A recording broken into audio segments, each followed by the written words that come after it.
నెల జనవరి 20వ తేదీన శనివారం నాడు శెట్టిల ఏకాదశి వచ్చింది. శనివారంతో కలిసివచ్చే ఏకాదశి చాలా పవిత్రమైనది. ఏకాదశి రోజున వెంకటేశ్వర స్వామిని పూజిస్తే మీ జీవితంలో ఉన్న కష్టాలన్నీ తొలగిపోయి మీ ఇంటికి విపరీతమైన ధన లాభం కలుగుతుంది. ముఖ్యంగా ఈ ఏకాదశి రోజున ఖచ్చితంగా నువ్వులను ఉపయోగించి, మన పురాణాల ప్రకారం ఏకాదశి రోజున నువ్వులను ఉపయోగించాలని వేద పండితులు చెబుతున్నారు. కాబట్టి ఏకాదశి రోజున విష్ణుమూర్తిని ఎలా పూజించాలి, నువ్వులను ఎలా ఉపయోగించాలి అనే విషయాల గురించి ఇప్పుడు తెలుసుకుందాం.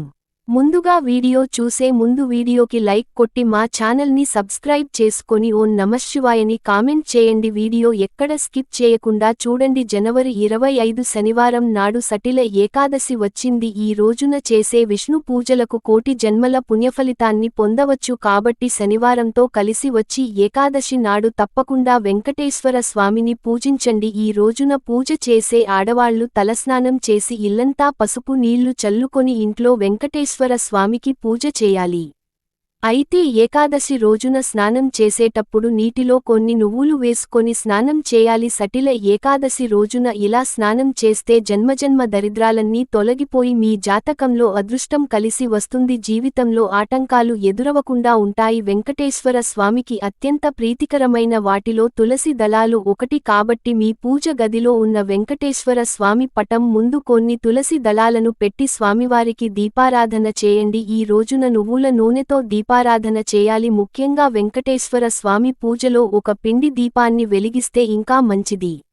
అప్పులు సమస్యలతో బాధపడేవారు 11 యాలకులను ఒక దారానికి గుచ్చి ఒక యాలకుల మాలలు తయారు చేసి ఆ ఏలకుల మాలను వెంకటేశ్వర స్వామి పటానికి వేయండి. ఈ రోజున వెంకటేశ్వర స్వామికి ఏలకుల మాలను సమర్పిస్తే అప్పులు సమస్యలన్నీ తొలగిపోతాయి. ఇక స్వామివారికి నైవేద్యంగా ఒక బెల్లం ముక్కను నివేదించండి. అలా స్వామివారి పూజించేటప్పుడు ఓం గోవిందాయ నమః మంత్రాన్ని చదువుతూ పూజ చేయండి. చివరగా స్వామివారికి హారతి ఇచ్చి నమస్కారం చేసుకోండి. ఈ విధంగా వెంకటేశ్వర స్వామిని పూజించుకొని ముఖ్యమైన నియమాలను పాటించడం ద్వారా మీ జీవితంలో ఉన్న కష్టాలన్నీ తొలగిపోయి స్వామివారి అనుగ్రహంతో ఐశ్వర్యం సిద్ధిస్తుంది. ఈ శటిల ఏకాదశి రోజున నువ్వులను 6 రకాలుగా ఉపయోగించాలి. ఈ 6 విధాలు ఉపయోగించలేని వారు కనీసం ఏదో ఒక విధానాన్ని పాటించాలి. ముందుగా నీళ్లతో కొన్ని నువ్వులను కలిపి స్నానం చేయాలి.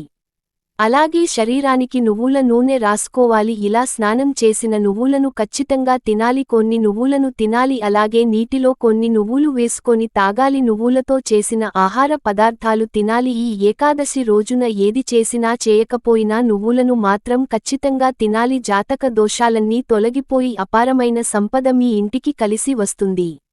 అలాగే ఏకాదశి రోజున సాయంత్రం సమయంలో తప్పకుండా తులసిని పూజించాలి. ఏకాదశి రోజున సాయంత్రం 6 దాటిన తర్వాత తులసి ముందు ఒక దీపం వెలిగించి తులసి మొక్క చుట్టూ 5 ప్రదక్షిణలు చేసి తులసి మాతకు నమస్కారం చేసుకుంటే లక్ష్మీదేవి ఆశీర్వాదం లభిస్తుంది.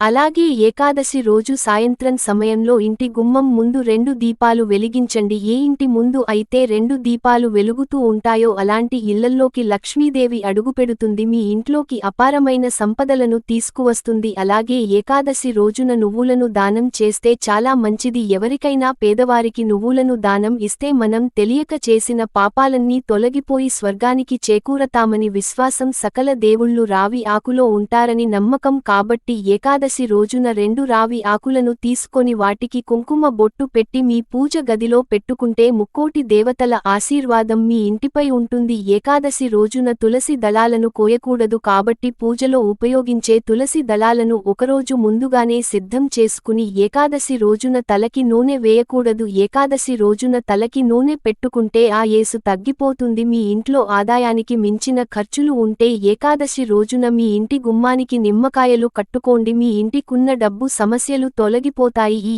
ఏకాదశి రోజున ఒక పసుపు వస్త్రం తీసుకొని అందులో 7 లవంగాలు వేసి వాటిని మూటగట్టి దాని మీ బీరువాలో పెట్టుకోండి. ఏకాదశి రోజున ఇలా చేస్తే మాత్రం మీ ఇంట్లోకి విపరీతమైన డబ్బు వస్తుంది. ఈ ఏకాదశి రోజున శ్రీమహావిష్ణువు రావి చెట్టులో కొలువై ఉంటాడు. కాబట్టి ఈ పవిత్రమైన ఏకాదశి నాడు రావి చెట్టుకు ప్రదక్షిణలు చేస్తే విష్ణుమూర్తి ఆశీర్వాదం సంపూర్ణంగా లభిస్తుంది.